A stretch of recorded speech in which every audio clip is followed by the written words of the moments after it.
আজকে খাবারে কি কি আছে? এদিকে আছে পাঁপড়, এদিকে আছে সোয়াবিনের তরকারি, এদিকে আছে ডাল, আর এদিকে আছে আলু ভাজা।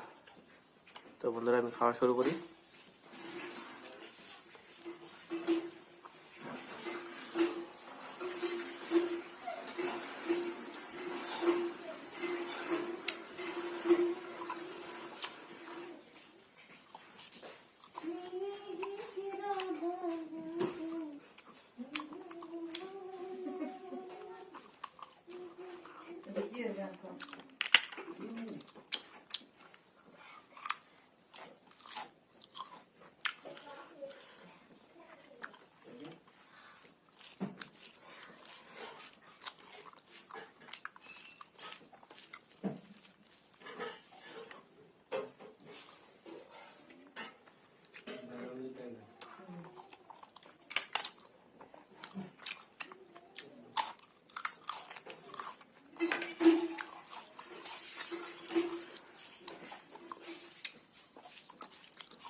ঠান্ডা